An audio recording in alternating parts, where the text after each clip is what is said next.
Hello, everyone, and welcome to another episode of the Two World Podcast. I am Barney, and with me is my co-host today, and he is Jacob. And we wanted to, as we usually do each year in the Lenten season, to reflect on Scripture as we think about and anticipate the coming of Easter. And it's fun to think about, nice to think about how there are so many resources to help us, to guide us and keep us focused during the Lent season. I have always looked at the one by the Mennonite Central Committee, but a lot of universities and colleges have them as well. And kind of the inspiration for today's episode came from one that Jacob introduced to me, and it has a very interesting theme that the planners connected with the Lenten season and with Easter. And Jacob, could you kind of introduce this resource and just tell us a little bit more about the resource and the theme itself? Yes, absolutely, Barney. So the resource is called the Leader Magazine, and it's primarily used by congregations in the Mennonite Church USA. And typically it follows the Revised Common Lectionary, but this year it's following a different lectionary. It's following one called the Narrative Lectionary, which is nice because it's fresh and has a unique approach and it feels new and good. And the theme that they picked for this year is Christ Collides. And that seems like an unusual theme. When I was presenting the material to our worship planning team, they said, "Oh, we keep thinking about car collisions. Like it's hard to think of this in terms of a faith journey or in relation to Easter." And so I mentioned to them what the resource says about this concept. It all goes back to the parables of Jesus. And the team that was planning this resource were thinking about what could we focus on this year. And as they thought about his parables, they looked at the Greek word for his parable. And in Greek, it has two parts to it. Para, the first part, which means alongside. And the second part, boule, comes from boulein, which means to cast or to throw.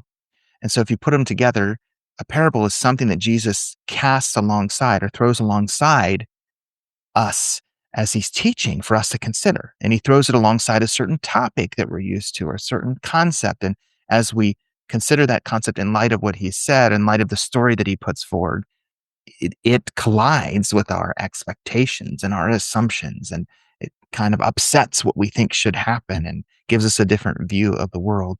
And so they thought, oh, how interesting to use that concept for Lent, the period leading up to his crucifixion on the cross, and then also ultimately consummating in his resurrection on Easter Sunday as a huge example of something that collides with our expectations and upsets what we think will happen and gives us a totally new perspective. And so that is really what we're going to be looking at today, how Christ collides with death, our expectations around death, and how the resurrection presents us with a totally new way of understanding power and vulnerability and the periods in our lives where we experience death. And so that's exciting to dig into. And the passage that is held up for the narrative lectionary for Easter is Luke chapter 24, verses 1 through 12. And so we'll be reading that today as we spend this time on the podcast episode. Yeah, I like how you point out that when we hear the word collision or collide, that it does kind of have the notion of upsetting things, kind of reframing things and kind of setting things out of balance in a way. I think that's really important that we have such a challenging theme during Lent, because Lent in general can be, it's 40 days, and with the world, with things going on in everyday life and other concerns, in a broader term of what's happening in the world around us, it can be really easy to lose focus, especially if you kind of get into a rhythm of, like you have your kind of go-to Lent resource, or you practice Lent in a certain way, but do it kind of the same way each time. It could kind of become too routine.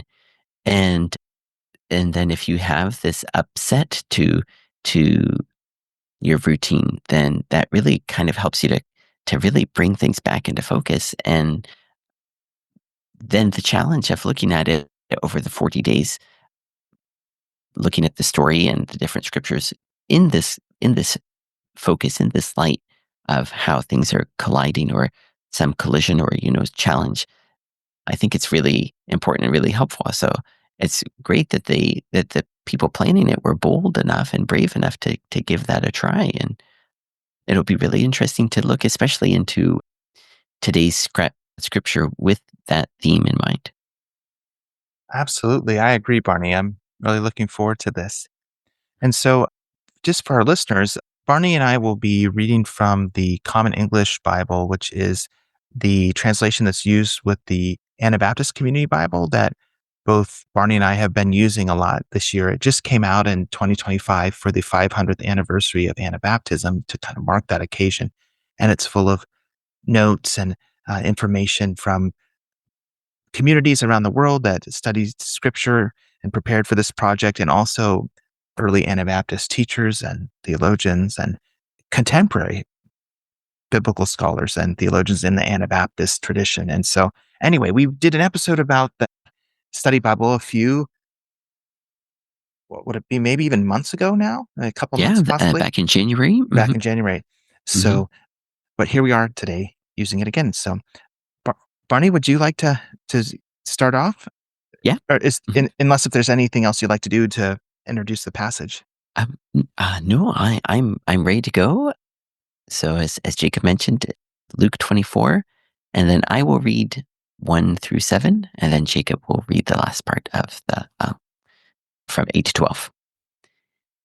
Very early in the morning, on the first day of the week, the women went to the tomb, bringing the fragrant spices they had prepared.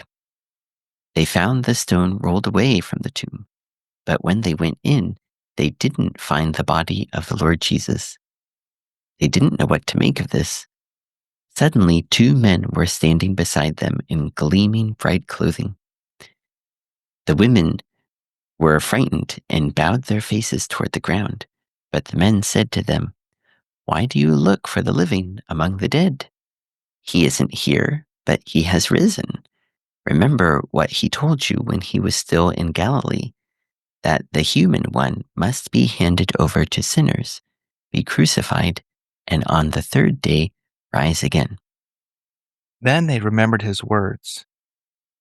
When they returned from the tomb, they reported all these things to the 11 and all the others.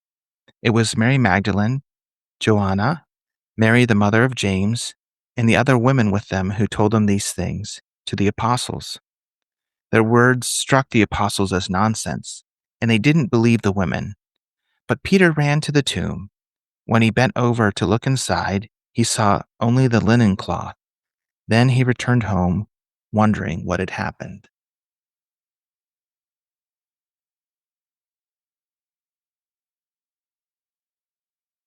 So, Barney, as we read this passage, I'm kind of wondering, just off the top of your head, was there anything that surprised you that you hadn't noticed before when you read it today? Or is there anything that stood out to you as being different than you remember or that really caught your attention? I think actually this time as I was reading it, even in the first verse where it says the women went to the tomb, and then it that actually made me check a little bit, and because they do list the names of three women later on in the passage, but you wonder, especially all throughout Luke does mention a lot of the women who were involved in Jesus' ministry, and then just reading it listed as the women, it made me wonder if maybe it was more than three, and how many women who went there. Because I think that, is it in John when they mention Joseph is Joseph of Arimathea, is that right? Who is getting ready, who wanted to receive Jesus' body and place it in the Yes. tomb. And I think he said he has like 75 pounds of spices. that were necessary to prepare. And so you would think that's a lot. That might be a number of people who would be involved in this process.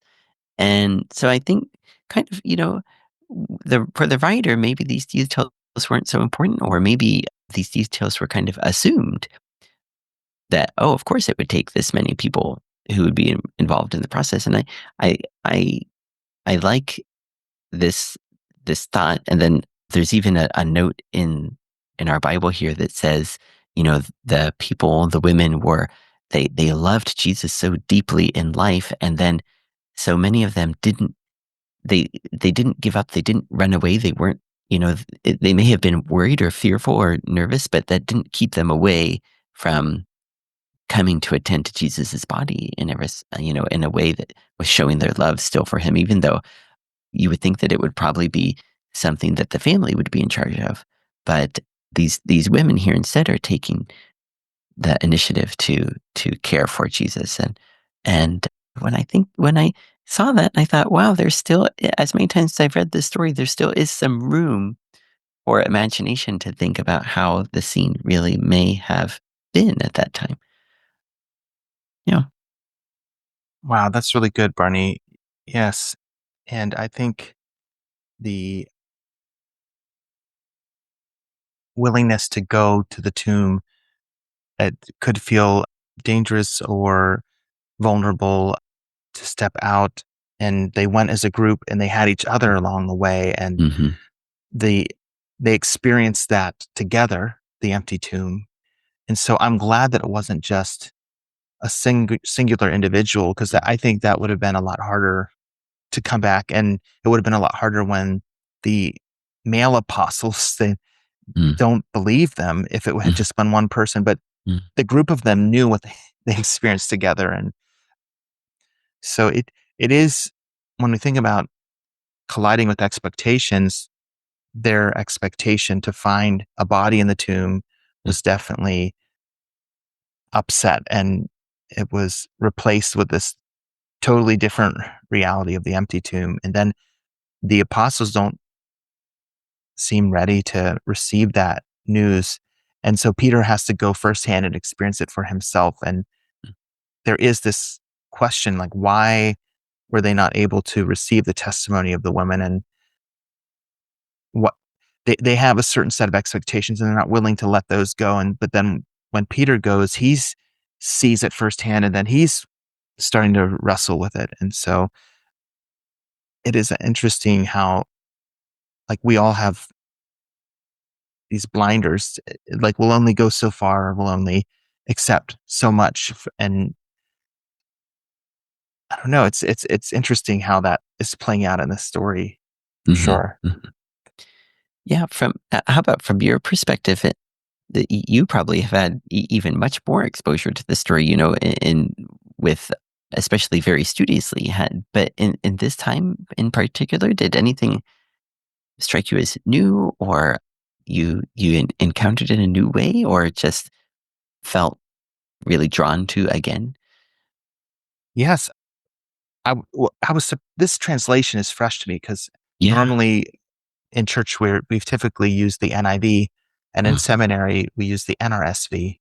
But hearing it again from this translation's perspective, I noticed the response of the apostles seems so strong. It says in verse 11, Ah, their their words struck the apostles as nonsense, yeah. and they didn't believe the women. Nonsense. I mean, that's That's it. such Yeah. a Mm, strong way mm. of reacting. They didn't even, they weren't wavering. Like, they weren't thinking, could it be true? They're like, no, this is utter nonsense. I just Yeah. it makes me feel like the community, and probably this happens. I mean, I'm sure it happens Mm, in the church today because we're all human beings, and wherever humans are, we all have blinders. But just, how do I want to say it? The When something's not symmetrical in a dynamic in a community, it yeah. just seems Yeah. asymmetrical in this story. The women are going to do this service to honor Jesus, and the male apostles stay behind, and then the women come with this powerful witness of what they've seen, and Mm. the male members of the community aren't open to it. I don't know, that just seems Yeah. Yeah. like a moment where it's good that this, for on multiple levels, it's good that the story is the way that it is to help the community be healthier on multiple levels, as well as this incredible truth that Jesus has risen and overcome death. The community itself also has to come to terms with how they treat one another and listen to one another. And so, yeah, so that surprised me, that nonsense term in Mhm. this translation. Yeah. Yeah, when you think about that word, if we use that word in an everyday conversation, and you say something is nonsense, there's really no room for disagreement in that. That you're expressing your feeling very clearly, and then as you were talking, and I'm trying to think, especially, these days, I think probably myself as well as you or others, listeners, maybe when we hear someone either share an opinion or share something that maybe they're relating secondhand, maybe sometimes our thought of, science or reasoning, things that can be proven kind of kicks in, and we listen politely, but we're thinking in the back of our minds, well, okay, yeah, maybe that's not exactly how it happened. But but then I thought, how would the apostles in this case kind of reason this out, hearing this story from these witnesses, these eyewitnesses, and think enough to say, that's nonsense? And then I thought it reminded me of the story in Acts when Peter is released from the prison and Rhoda is at the door and insisting that he's there, and the people don't believe her either. And they think, oh, maybe it was just his angel, and she's like, no, it's really him.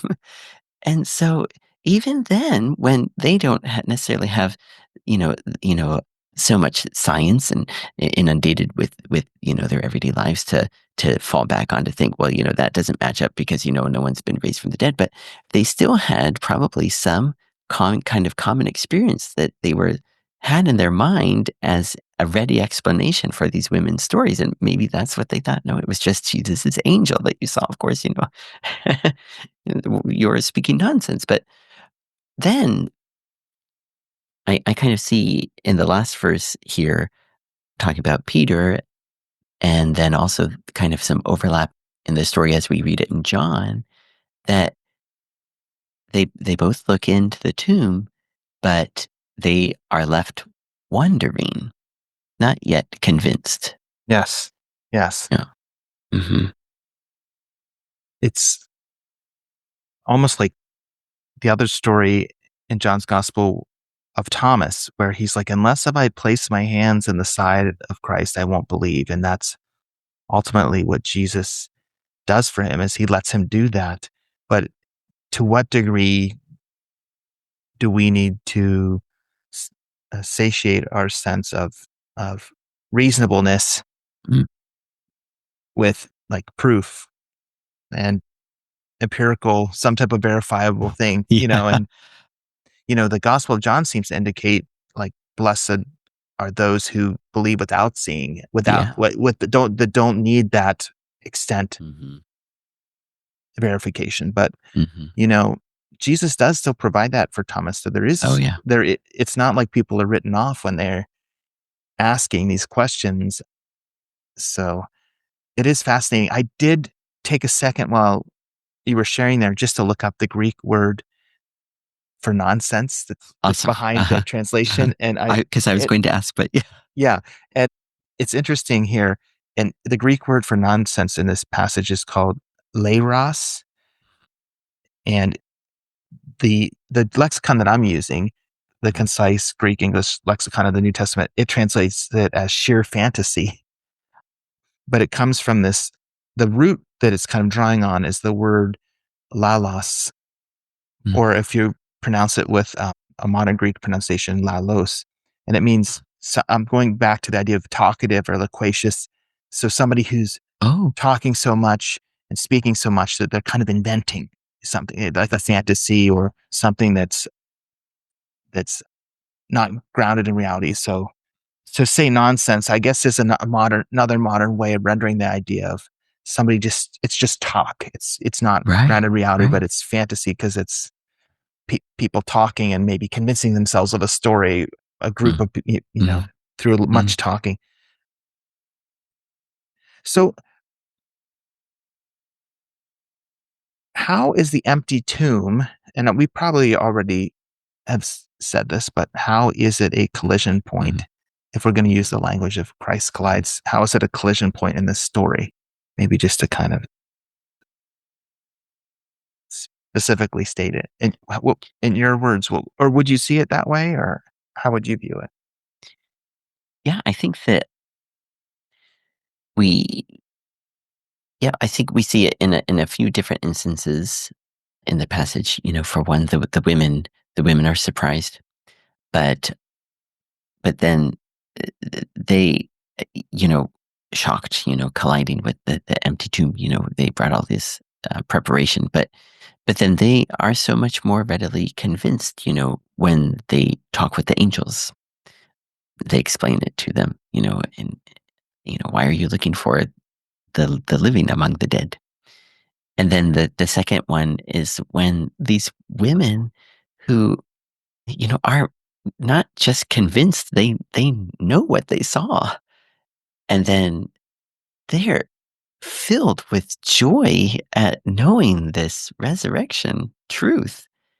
And then, bam, whammo, a bucket of cold water poured right on them when the 11 people who spent all those years, very with a close, intimate relationship with Jesus refused to believe. Mm. That's a real collision. And Yes. I just can't imagine how, kind of helpless the women must have felt. Because we've all been in this situation where we know what we saw, or we know what we said, or what we heard, and we know that we're right, but the people we're talking with won't believe us. And Yes. yeah, it must have been stark, but yeah, how about yourself? Yeah, I think the collision point, I think that's true what you said. So there's the collision point of the reality that the women experience and how it collides with the expectations of the other disciples and apostles when they go back. Mm, And the initial collision of their expectations to find a tomb with a body in it, and mm, it was empty. I mean, both two collisions, like, and then Peter, I guess, when he goes back, he mm, has a collision with his own personal reality of what he thinks will be there, and it makes him wonder. So, for sure, in a bigger sense, there is a collision point here with our reality today, because many people would not accept the resurrection. They would probably say it's part of the Christian story almost as like a myth, or they would see it as a way that Christians speak about a deeper reality of life with God, or so they don't always think that from a certain point of view, the miracles of Jesus and aspects of the stories of the Bible, people with a modern worldview wouldn't accept it.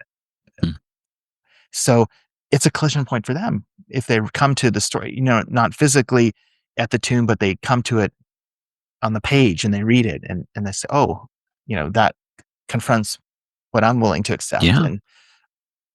And on a personal level, the experience of death, how we feel about death as individuals, or the people that we've loved in our lives who have gone on before us, and how we feel about their deaths. And when we read this passage and we think about Christ overcoming death and the tomb being empty, it's a collision point for us there, and it can make us think about the future, and it can make us think about heaven and what is the reality beyond death, and the promise in the New Testament that those who die in Christ will be raised with Christ, and Mm, so our loved ones who have gone on, who have been connected with Jesus, and he was in their life, and it can give us comfort. Oh, that they too could experience this resurrection just as Jesus did, as he promised that it would be available for his followers. So it gives so much hope and comfort. But that's a colliding point, because it's something we hope for, but we haven't personally, you know, traveled to the realm after death, and observed. We're believing it out of the promise, and so I think yeah, it's a huge collision point, but I'm so glad it's one of the central pillars of our faith. And I'm so glad that that's part of the message. And I do personally believe it's really important to be grounded in the idea of the resurrected Christ, that Jesus conquered death, and that's so core to what he sought to do when he, through the incarnation, when he came, and that was the consummation of what he was doing. His sacrifice, yes, and his resurrection, conquering death. So, yeah, so it's a wonderful, tremendous central part of the story, but it is a collision point. And it's still, when I talk with my friends who are not in the church or who don't Mm, necessarily hold to the tenets of the Christian faith, or who are skeptics, mm, when I share, like, I can share out of my experience and out of my hopes, but this is a mm, collision point be- between us where we can only go so far in terms of we try yeah. to build a bridge and share our own experiences, but this is something that is a like a leap of faith moment, or Yeah. so yeah. Yeah, and kind of in a way you could think of this as kind of possessing kind of potential energy for creating a collision, hoping that one day, you have presented this story, and you've presented it, as it's written in the Bible, and all as it reflects in your life, and hoping that one day it could kind of break down what is preventing some people from, what's stopping them from, you know taking that step further, from having a deeper connection of faith, and maybe wanting to have a connection with God. And you could hope that that could be a collision and impact to break that barrier down in their lives. But it's could see it, as you say, a positive, kind of a positive collision, and other collisions occurring that are more startling. But in these 12 verses, thinking about it from, as things happened at that time for those people, instead of knowing how it happened, now, and 2,000 years later, it's interesting to think of the impact it had then, and then also, the impact that it continues to have, and will continue to have as well. Yeah, I agree, Barney. And it's interesting to think about too how it the concept of resurrection can inspire our, I don't know if you want to call it, Christian imagination of how we Mm, view the world around us, and the difficult periods of life that we go through. And you know there's a type of death that is not just physical death. It can be loss of friendship, or of a job opportunity, or there's innumerable things we could plug into that we could lose, that would make us feel dead inside, or like we're mourning. Or and so the concept of resurrection is something that enters our mind and gives us a way of saying, well, God has done this unique action in the life of Jesus, where at the moment where he was most vulnerable and it seemed like all was lost, God had this plan in that very moment of weakness to demonstrate his power and love and compassion, and that he wants to do that in our lives too. And so in that place of loss, we can even hope or expect that God will reach us and bring us back and bring us out of it and bring us new life. And I recently was rewatching the episode. We just posted it, of the interview that we did with Mashayli, and she talked about how when God restores us, it's not just that he brings us back up to the place where we were, but sometimes the reality we have after we've gone through something difficult and God heals us, it can sometimes even be with greater appreciation or greater insight or blessing. And we definitely see that with the resurrection of Jesus, that there's yeah. a deeper meaning and a deeper sense of glory and blessing for Jesus, and then those around him when he is resurrected. So anyway, I think you hear the phrase sometimes like we are resurrection people, or we're supposed to be. We're supposed to, as Christians, like live with a deep sense of abiding sense of hope that when things are really hard in the world or in our lives, that we keep seeking God's renewal and healing for those things. And we should want that for other people, and we should want that for the broader world. So yeah. So what if we were to embrace this idea of being a resurrection people or a resurrection community, what do you think that would look like? I mean, if you for you to think about that in your context, like to be a person who's inspired by this concept and thinks in light of it and lives in light of it, what could that look like? Do you have any thoughts about that? Yeah, I think that what I pick up on the most is kind of what you mentioned just now about how it's so important to think in terms of hope and also to think in terms of like always leaving room for God to act and to not think that there is a certain way that God would act. I think in my own personal situation, this is one of the things that like I have to be conscious of, like especially when I'm praying, to think of not try to pray in a way of how I think things should turn out, but or things might turn out or hopefully will turn out, but to remember that, you know, God, we have a written record of all of these, of many, many miracles that God has done and many amazing creative things that God did, but it's not the be all and end all of what God can do. And, as great as our imagination could be, I think that what God can dream up and think up to do is even greater. And it's hard to it's hard to stop yourself sometime and think that when you see the troubles, that think, well, maybe things are just really bad and they're going to get worse, and or they're going to stay bad because I don't see how we can get out of this. It's easy to think that, and then you have to take a step back and think, well, even as really bad as things are or can be or might be, God still has a way or is still working with this and through this. And, probably the apostles were thinking something pretty similar.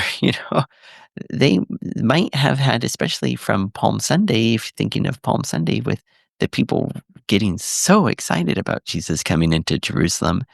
And then a week later, he's on the cross. And just think of how many people thought, whoa, this is the guy that was supposed to save us from the Romans. This is the guy that we really expected to do a lot of things. And now he's gone. And, maybe a lot of people stopped there. But, thankfully we have the rest of the story written for us, that that's not where it ends. And so I think that that has to be something that we keep in mind. And also that, you know, there are times when we are supposed to act, but there are times when we aren't supposed to act, or maybe we aren't supposed to act in the ways that we think are right. And Mm. as we're feeling desperate or thinking that maybe this is the only path to the right solution. And so even if it doesn't quite feel, you know, like the perfect solution, we think it's probably the better solution.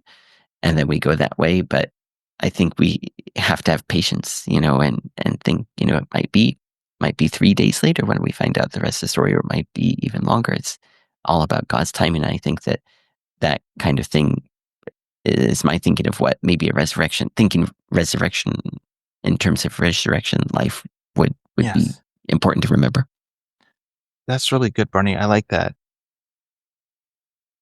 And one other thing that I'd like to add that is kind of connecting with what we were saying earlier, when the apostles, the male members of the community weren't listening to the women who had gone to anoint the body of Jesus, the parallel with our modern experience where there are those in the church who are ignored or are not seen or not listened to or aren't given this the space to feel, yeah, heard. Or I was wanting to talk about that because recently I visited a course at the College of Worcester, a psychology of religion course. In the past several years, I've been invited to be a visitor, a guest speaker, just because I serve as a religious leader in a local congregation, a pastor at Worcester Mennonite, and the students will just ask some questions, that are relevant to the things they're reading in their course and trying to apply it in a local community of faith. And so one of the questions is, how do I, as a leader, respond to religious based trauma? And what would I say to those who have felt hurt by the church or been a part of a Mhm. religious community and felt Mm. they were rejected or injured, and so, in that class, my first response was to say, to validate their experience and to say, that what you experienced is is real and like, I'm so sorry that that happened and that Yeah. that was part of their encounter of Christian community, if they were in a church or of a religious community, was this place where it wasn't safe. It was a place where they were hurt, and to kind of validate that and just kind of tell them, I understand if you need space and if you to to give them, but to try to encourage them that God wants to connect with you, and even if it's not in the context of a community, and my hope would be that they could experience healing and restoration and maybe even someday find a community or people that are safe for them. In light of the story of the resurrection, it makes me think, you can always think after the fact of things you could have said better, Oh, but I think back on, I think I'd shared during the episode with Mashayli about the quote from Miroslav Volf that mm, we often think of the future as the sum total of our past experiences. But yeah. how with God, the future can come to us as something fresh and new. And that is the reality of the resurrection. Like looking at the sum total of Jesus's experiences and leading up to the point where he was crucified, you think, okay, there can be no other future scenario where he's alive. But with God, something fresh and new comes that we've never seen before. And it's this resurrection from the grave. And so I guess what I would also like to have said in that class is like to validate the pain and to say the person's experiences are real, and to say that I just hope for them that God could do something fresh in their life that isn't just the sum total of their past hurts, but there could be something new that is redemptive and good and meaningful for them that would, in a new season, would bring them healing. And like Mashayli said, something that's even a restoration that goes beyond just how they felt before, but something good, meaningful, special, some insight or something could come to them that could be meaningful for the future. So anyway, I think resurrection is all the things that you said about hope, and it grounds us in hope. And I think when used or when applied to our life together as community, it should also be an inspiration for how we reach out to the people that have been hurt in our community, and as a way to try to extend hope to them that they hoping for a new experience and experience of blessing. And yeah, I think there's lots of aspects to the resurrection, but that's the one that was coming up there. So Yeah. uh, Yeah. I like hearing that. And I like thinking how you mentioned about the part that, even sometimes people in the church, whether people in, if we see in this case with the apostles, people who have higher positions, they might inadvertently, or, they might speak in error, or, maybe unintentionally, or maybe, and say hurtful things. And then if we think about it as the rest of the story goes, or in terms of a resurrection community, that, hopefully the people who said the hurtful things would realize what they said and find a way to also go and meet with the people who were hurt and Yes. understand that repairing that is so much more important than for the community's sake. Yeah, And yeah. Hmm. and maybe just, to honor the reality that often the communities have fallen short in this respect, in terms of hearing the person who's been marginalized or hurt or Mm, excluded.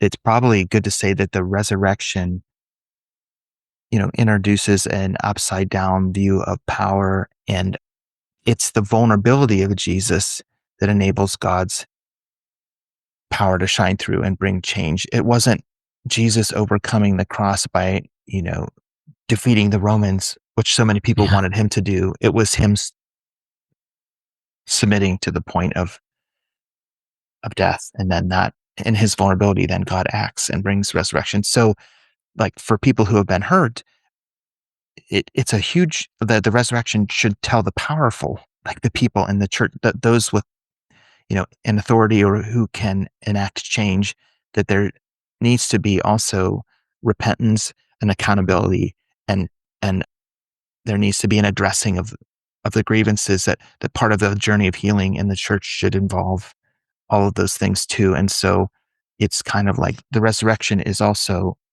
a critique that the powerful systems of the world often are, they're not able to, Mm, work like the redemptive healing of God can, and the vulnerability of the cross. And so that, yeah, as human beings, that the religious trauma or pain that sometimes people experience is a result of human sin. And so that means that the resurrection actually means that we need to address that. And to be a resurrection community mm, means we need God's help to confront that. So I don't know if that makes sense what I'm saying. I feel yeah. like Oh, yeah. it's both a sign of new life, but it's also a critique to the power structures of the world, and we as human beings, the sinful structures that can exist in our communities that are surrounding power, and, a misuse of that. So Yeah. yeah. Yeah. So I think we've kind of touched on a lot of aspects of how the resurrection can challenges our thinking and help us try to envision a better way of living and a better way of being in the world. And we can try to live and serve others and have a sense of hope in light of the resurrection. So I guess I'm kind of wondering, are there any other aspects of the passage or of Easter that you'd like to highlight before we close our time? Yeah. Well, I guess one other part of the story that always kind of stuck with me, it happens just in the next section of Luke on the Emmaus Road, and the disciples who are talking with Jesus and not aware of it until that moment when they break bread together and Jesus blesses their meal. And then that story is just so great. And then how I love the action in that story, right? When they realize that they were just talking with Jesus, they don't, I mean, it seems as though they don't even finish their meal. They just run right back to town. And they too are as excited as the women were to share what happened with them. And does it say that not looking right now, but does it say that even they were met with some skepticism as well when they went Mm, to report what happened? Or that is a good question. I don't know the story well enough to say that. I know in John's gospel, Thomas doubts the testimony of some of the other apostles until he sees for himself. But I'm not in Luke's account. I'm not sure. See here. Mhm. I'd have to check. It says, I guess it says in 30 in chapter 24 verse 34, right when they've made it back to Jerusalem. Let's see. actually 33. They got up right then and returned to Jerusalem. They found the 11 and their companions gathered together. So we just read this earlier with the women. They were saying to each other, "The Lord really has risen. He appeared to Simon." Then the two disciples described what happened along the road and how Jesus was made known to them as he broke the bread. And then actually it's just then that Jesus, in Luke, just the next verse, Jesus appears to everyone. So then finally that closes the book on Yeah. any Oh, doubts okay. that they may have had. Interesting. But yeah, Can I it's, hold up the illustration from the Anabaptist Study Bible yes, about this yeah. story? I think Mm-hmm. it's really well done. And I don't know how well it can be seen here, but right above the table where Jesus is breaking the bread, you see the road in the Yeah, background. And I yeah. think that's so interesting that he's breaking the bread and then the road is there. And the two experiences are like connected in the same moment of the journey of the road was one of uncertainty and fear, and it was a period where the disciples were distressed, and then the breaking of the bread is the answer, and it's all Mm, represented in the same image. And I think mm, that's really interesting. The artists, their vision on that. yeah. What do you see when you look at that? I don't know if Yeah, that. I see that, and then I see how one of the disciples in the story, we can see that it, it said Jesus explained the scriptures to them, and they have the book open, Oh you know, yes, the I like scriptures, that. and that especially relates with the Anabaptist tradition of checking, and Yeah. that we're all qualified to read the word and discuss it together and learn from one another as we talk about how we see it. And then here this disciple too is checking, you know maybe listening, following along, and seeing it for themselves, that this is what Jesus was saying, and wow, it checks out. And I think that really, I think probably that was intentional there as a nod to the Anabaptist tradition. And I Sure, I love like that. also I love the look of surprise Mhm. and understanding and kind of awe in the one disciple. You can kind of see like this kind of old, Yeah. maybe possibly older disciple, or just, he really looks like he's full of awe when Mhm. it dawns on him. And yeah, that would just, you know, spark you into action, I would think, just wanting to share this amazing thing that happened. And probably it was a real fast journey. I didn't it say it's like 12 miles, I think, but it probably made it really quick back to Jerusalem. Wow. I'm so glad that you made that connection with the next part of the story, Mhm. that the empty tomb m moves towards this moment of revelation when Jesus appears to everybody directly and after having broken the bread in Emmaus with these two disciples. I love that. Thanks, Barney. Yeah. That's great. One other thing to think of too as we're closing our time is how the Easter message isn't meant to just be a past story, but it's meant to be like a present reality. And so I think there's such joy each year when we celebrate it because it's a message that's for each successive generation that there is life available in Christ. And I love that Easter comes in the spring. And so we celebrate this message right as the flowers have been blooming and new life is springing forth in creation. And it's like we celebrate that in our worship time to say, Mhm. and new life comes through Jesus and it's available to us today. And I think that's a beautiful part of the story. Is there anything else you'd like to say before we close? No? Okay. Mhm. Well, Barney and I would like to thank you for joining us today for this episode as we explore the message of Easter. And we hope that you have a really good Easter weekend this year and that what we've shared today could hopefully be a source of encouragement to you in your own journey. And until next time, goodbye.